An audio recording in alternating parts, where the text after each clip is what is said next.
말씀 함께 보겠습니다. 요한복음 12장 23절에서 33절입니다. 고난주간 첫째 날 월요일 아침입니다. 오늘 요한복음을 통해서 예수님께서는 자신의 그 죽음을 통한, 그 대속적 죽음을 통한 하나님의 이름이 높임을 받는, 그 영광을 받는, 그리고 생명을 낳는 그 말씀을 우리에게 또 제자들에게 하고 계십니다. 우리가 주목해야 할 것은 23절을 보면 예수께서 대답하여 이르시되, 오늘 앞에 본문은 저희가 큐티 책에서 확인할 수 없지만 요한복음 12장 보면 빌립, 안드레, 다른 제자들에게 이제 말씀하시는 장면입니다. 인자가 영광을 얻을 때가 왔도다. 예수님께서 항상 요한복음이나 복음서에서 말씀하신 그때는 항상 미래였습니다. 그때가 이르지 아니하였다. 그때가 되면 항상 예수님께 미래였던 그때가 드디어 이제 현재로 다가왔습니다. 인자가 영광을 얻을 때가 이제 왔습니다. 그런데 인자의 영광을 얻을 때는 죽음을 통해서만 얻으신다라는 이야기를 오늘 강조하시죠. 인자가 영광을 얻을 때, 근데 이 당시의 상황이 어땠냐면 인간적 기준으로 보면 자신의 세력을 결집시키기에 굉장히 좋은 상황입니다. 그동안의 사역을 통해.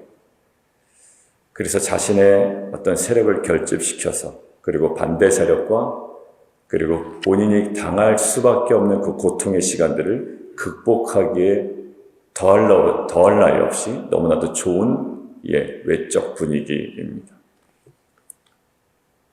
어떤 것들을 거부할 세력도 규합할 수 있고, 그럴 명분도 있고, 그럴 이유도 있고, 그렇게 최고조에 달아 있을 때입니다. 근데 이때를 무엇으로 규정하시냐면 인자가 영광을 얻을 때라고 합니다. 그러니까 인간적 기준에서도 맞고 예수님이 의도했던 것과 또 굉장히 부합하는 것처럼 보여요. 왜? 세력을 규합해서 반대 세력을 물리치고 고통을 면하여 영광을 얻는 것, 너무나도 좋은 방식이죠. 세력을 규합하여 반대 세력을 물리치고 고통의 시간을 극복하여 영광을 얻는 것.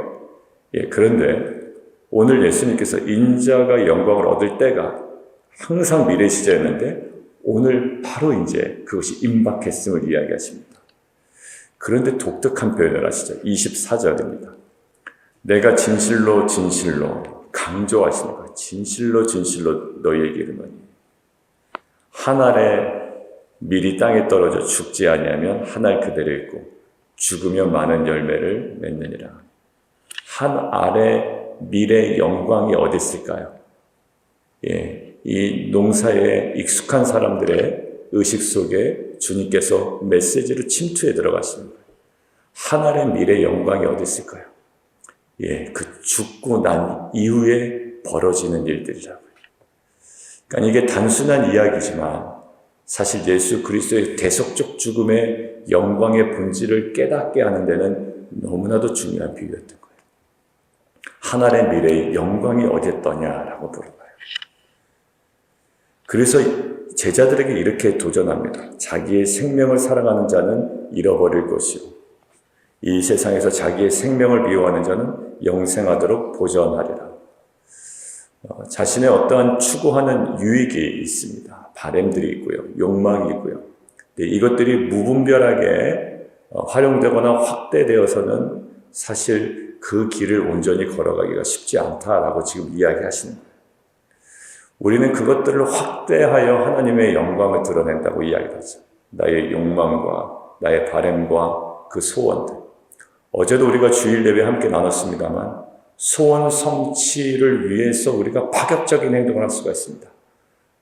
물 떠놓고 새벽에 기도하고 시키는 일은 무엇인지 해서 내가 무엇인지 소원을 성취해보겠다는 목적으로 파격적인 행동을 할 수가 있죠. 어제 그냥 우스갯소리로 조폭 이야기를 했습니다만 그 조폭들은 그 파격적인 행동을 해가면서라도 자신의 그 집단에서의 어떤 영향력을 내가 누려보겠다. 내 소원 성취하겠다라는 거 아닙니까? 근데 결국 어제 우리가 생각했던 파격의 본질은 그런 소원 성취를 위한 파격이 아니라 약속의 성취였던 거예요. 아브라함이 뭐 소원 성취하려고 집을 떠난 게 아니라 분명히 나왔죠. 하나님의 말씀을 따라갔다. 예수님이 쿨한 모습 보이려고 하신 것이 아니라 선지자를 통하여 말씀하신 것들을 성취하시려고 나귀를 타셔야만 했다는 거죠. 오늘 보십시오. 자신의 욕망과 바램을 극대화해서 그 영광을 얻을 수는 없는 거예요. 오늘 이야기합니다. 자기의 생명을 사랑하는 자는 잃어버릴 것이요 자기의 생명을 미워하는 자는 영생하도록 보존하리라. 그러면서 예수 그리스도의 대속적 죽음에서 이것이 얼마나 너희에게 큰 은혜가 있느냐라고 도전하고 감동 주고 끝나는 것이 아니라 항상 예수님은 베드로 전서에서도 그렇고 사도 바울의 서신에서도 그렇고 항상 예수님의 대속적 죽음을 우리의 삶의 가장 중요한 메시지, 그리고 우리의 삶의 표본, 그리고 우리가 따라야 될 그 어떠한 중요한 모습으로 우리에게 계속 도전하시죠. 오늘도 보면 그렇겠습니다. 26절에 보면 사람이 나를 섬기려면 나를 따르라. 주님을 섬긴다라고 하는데 섬기는 것은 뭐냐면 나를 따라하는 거다. 이것은 단순히 어떤 그 지리적인 공간을 졸졸 쫓아다니는 것을 의미하는 것은 아닌 걸 우리는 알고 있습니다. 따라가는 거예요. 주님을 따르라. 나 있는 곳에 나를 섬기는 자도 거기 있으리니 사람이 나를 섬기면 내 아버지께서 그를 귀히 여기시리라. 여러분들 이 예수님을 따라간다는 것에 대해서 복음서에서 이렇게 얘기했습니다. 마태복음에서도 그렇고 누가복음에서도 그렇고 너희가 나를 따라오려거든 자기를 부인하고 자기의 십자가를 지고. 그게 마치 누구의 모습이었던가요? 그게 바로 예수님의 모습이었거든요. 예전에 온누리교회 그 한동안 한 해의 표어가 뭐였냐면 작은 예수가 되자라는 거였습니다. 그런데 그것이 저에게는 참 큰 울림이 됐어요. 작은 예수가 되자. 거기에는요, 누군가를 향한 사랑도 있고요, 누군가를 향한 용서도 있고요, 누군가를 품는 중보의 기도도 있고요, 누군가를 향한 열정적인 전도도 있고요, 누군가를 향한 섬김도 있어요. 그런데 이것은 우리가 그 어떠한 사회적인 공의와 의로움에서 발현된 것이 아니라 누구를 따라가는 거예요? 예수님의 그 자체를 따라가는 거예요. 그리고 예수님은 우리에게 충분히 보여줬습니다. 그것이 얼마나 영광스러운 길인지를. 그러니까 예수는 우리에게 무엇을 강조하셨냐면 이 길이 얼마나 힘든 줄 아느냐라기보다 예수님의 결론은 항상 그거였습니다. 이것이 얼마나 영광스러운 길인 줄 아느냐. 그래서 오늘도 보십시오. 예수님도 완벽한 인간이기 때문에 on and off가 있거든요. 27절 보시면 지금 내 마음이 괴로우니 무슨 말을 하리요. 아버지여 나를 구원하여 이때를 면하게 하여 주옵소서. 면하게 하여 주옵소서라고 내가 이야기할 정도로 나는 괴롭다라고 이야기 27절에. 근데 이 괴로우신 주님께서 인간 예수가 생각의 전환이 일어나는 포인트가 한 군데 있습니다. 늘 우리 성도님들 나눔이나 또 이렇게 페이스북 올리신 거 보면 사실 이해가 되고 저도 사실 그렇거든요. 십자가 알지만 때로는 힘들 때가 있어요. 힘들어요. 사실 뭐 이게 정말 이러다 그냥 살다 끝나는 건가 우리가 이럴 때도 있고요. 마음이 어려울 때도 있거든요. 사실 그게 쉽다 그러면 우리에게 그게 십자가처럼 느껴지지 않았겠죠 이미. 근데 사실 어렵단 말이에요. 주님께서도 이것이 뭘 그걸 어렵다고 하냐라고 이야기하지 않으시고 생각의 전환이 어떻게 일어나시는지 우리는 주목할 필요가 있어요. 예수님도 그걸 어렵다고 얘기했으니까 우리가 어렵지 않다라고 얘기하는 것도 상당히 교만한 거예요. 주님 형편없습니다. 내가 어렵습니다. 근데 주님께서 뭐라고 말씀하시냐면 그러나 그러니까 이 전환점이 우리에겐 참 중요해요. 예수님이 도대체 왜 이런 어려움을 극복하실 수 있었나? 내가 이를 위하여 이때에 왔나이다. 은혜가 안 됐어요, 저는 이게. 전환은 이루어졌는데, 이것을 위하여. 어때요? 울림이 없는 거예요, 묵상하면. 그런데 28절에 이어집니다. 28절에 아버지여, 아버지의 이름을 영광스럽게 하옵소서 하시니, 하늘에서 소리가 나서 이르되 내가 이미 영광스럽게 하였고 또다시 영광스럽게 하리라. 여러분들, 그 하나님과 예수님, 성자와 성부의 완벽한 콜라보레이션, 이게 어떻게 되냐면 예수님께서 이 모든 어렵잖아요. 면하게 하여 주옵소서라고 고백할 정도로 마음이 괴롭다고 하시는데 생각의 전환이 어느 쪽으로 바뀌냐면 어려운 과제나 어려운 결정이나 감당하기 어려운 상황 가운데 생각의 전환이 아버지의 이름이 영광스럽게 되는 것, 하나님이 영광스럽게 되는 것, 그 영광, 독사, 하나님의 그 영광을 봅니다. 여러분들, 예수님께서 십자가를 감당하실 때 꼭 참으신 것이 아니라 뭘까요? 그 아버지의 이름이 높아지는 영광을 보신 거예요. 오늘 이 죽음에 대해서, 대속적 죽음에서 얘기할 때 그 기쁨을 위하여 그것들을 참으셨다고 얘기하고요. 결국 그 한 알에 미리 죽어서 한 알에 미리 최고조에 오를 수 있는 그 영광이 뭐죠? 예, 그 죽음을 통해서 생명을 낳고 결국 많은 열매라는 영광이 있잖아요. 결국 그 미래 죽음은요, 그 죽어야 돼가 아니라 결국 뭐예요? 많은 열매라는 그 영광스러움을 알기 때문에 우리가 그것들을 용납하는 거 아닙니까? 오히려 죽지 않으면 이상합니다. 그래서 땅 깊이 숨긴다. 물도 주고 오히려 썩게 만든다. 예, 그게 뭘까요? 많은 열매라는 영광이죠. 주님은 우리의 삶을 과학적으로 막 괴롭히시는 분이 아니라 진정한 영광이 그 죽음 가운데 있기 때문에 정말 진정한 영광이 세속적인 어떤 피부에 닿는 그런 값싼 것이 아니라 정말 참된 영광이 무엇인지를 알기에 그것들 우리에게 허락하시고 초대하시고 초청하시고 섬기시는 거예요. 여러분들, 그래서 예수님께서 따라오라 라고 할 때는 뭘까요? 하가 아니라 야가 되는 겁니다. 여러분들, 이게 사실 저 역시도 그래요. 깊은 묵상이 아니면 깨달아지지가 않고요. 하나님의 은혜가 아니면 그것이 우리 가운데 잘 용납되어지지가 않은 것 같아요. 예, 그래서 결국 생각의 전환이 어느 포인트에서 일어나는가? 예, 아버지의 이름이 영광스럽게 되는 것. 우리가 너무 힘들 때 있잖아요. 그때 우리가 주목해야 되는 것은 물론 십자가 주목해야 됩니다.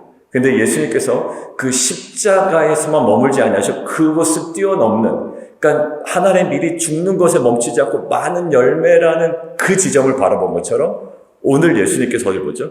아버지의 그 영광을 바라보는 거예요. 아버지의 영광.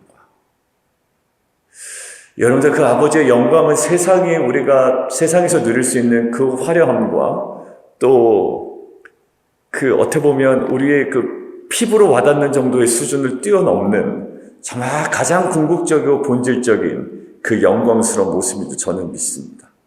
우리 안에 이러한 가장 우리가 고난주간을 통과할 때 물론 예수님께서 우리에게 허락하신 그 대속적 죽음에 대한 그 은혜와 사랑과 그것에 대해서 감사하지만 저는 우리 살아가는 성도님들의 눈이 열리기를 원합니다. 그리고 마음이 열리기를 원해요. 어디에?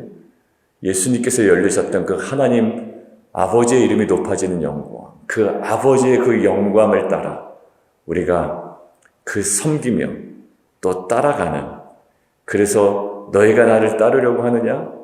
그러면 자기를 부인하고 자기의 십자가를 지고 나를 따를 것입니다.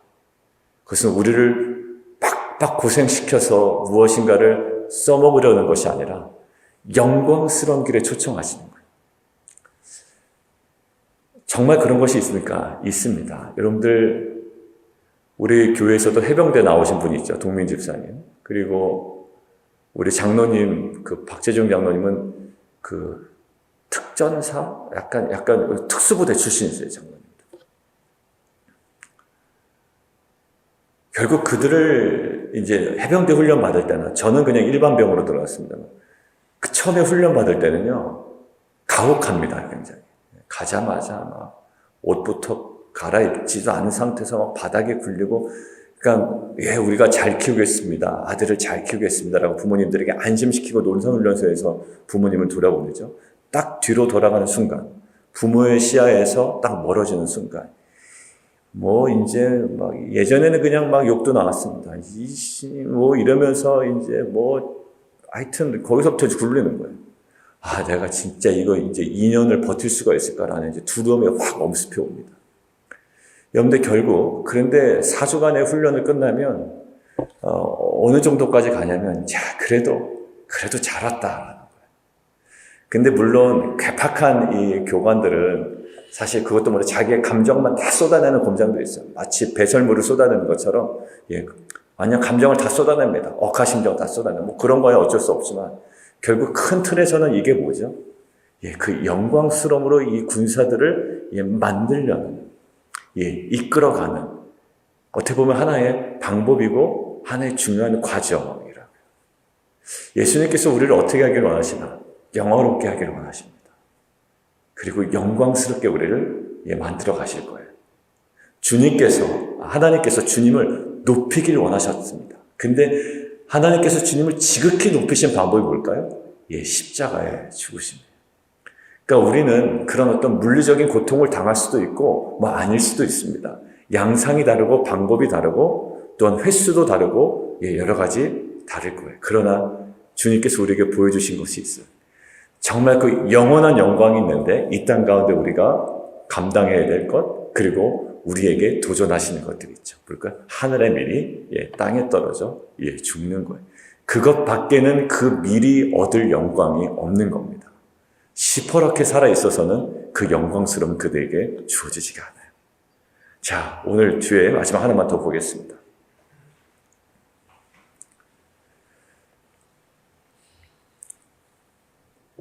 그 다음을 얘기 안 했군요. 28절. 그래서 하늘에서 소리가 나서 이르되 내가 이미 영광스럽게 하였고 또다시 영광스럽게 하리라.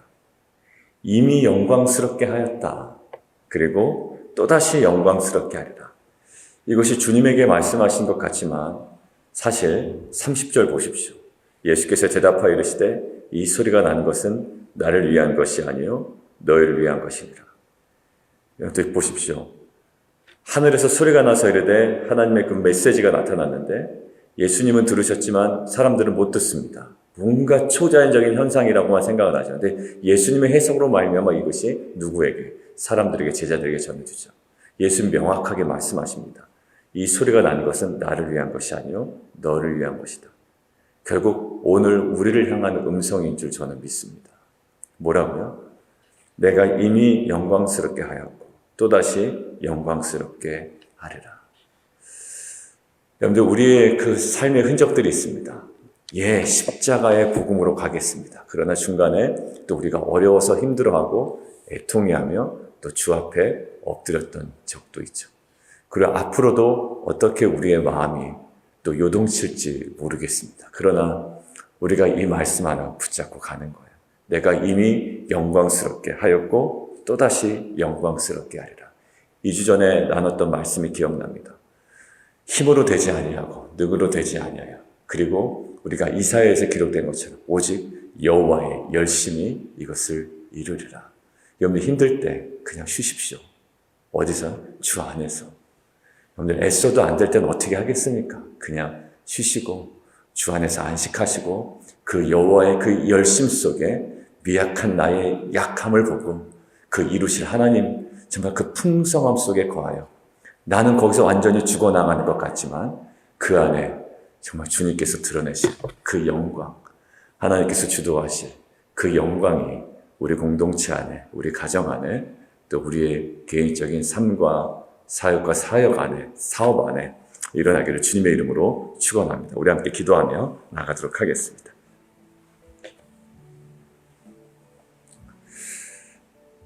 사실 막 뭘 해야 되는 것 같지만 어떻게 보면 또 주님께서 다 이끌어 가시고 우리에게 막 어떤 그 감당할 수 없는 일을 주시는 것 같지만 결국 우리를 슬쩍슬쩍 아니요 주도적으로 이끌어 가시는 그 주님의 음성이고요. 결국 우리에게 어떠한 그 무엇을 요구하시는 것 같지만 강하게 결국 여호와의 열심히 이루시겠다. 여러분들 이게 어떻게 보면 어느 장단에 맞춰야 될지 모르지만 이것은요 어느 장단에 맞출 수 없는 우리의 연약함을 두고 하나님께서 다가오시는 독특한 방법이죠. 죽을 수밖에 없어요. 근데 그때 영광을 보게 하시고, 어떻게 보면 나의 세력을 규합하여 또 그것들을 거부하는, 반대하는 세력을 또 극복하고 고통의 시간들을 떠날 수 있는, 더없이 좋은 상황이지만 오히려 또 그곳을 향해 갈 수 있도록 우리의 마음을 감동시키시는 주님. 고난주간에 우리의 의로움이 드러나기보다 오히려 그 주님의 은혜가 덮이는 시간 되기를 원하고, 또 우리에게 다가오시고 우리를 다시금 세워가시는, 내가 이미 영광스럽게 하였고 또다시 영광스럽게 하리라. 이 소리가 난 것은 나를 위한 것이 아니요 너를 위한 것입니다. 하나님, 우리를 다시금 이 말씀으로 깨닫게 하시고 또 지금 회복시켜 주옵소서. 우리 함께 기도하며 나아가도록 하겠습니다. 함께 기도하겠습니다.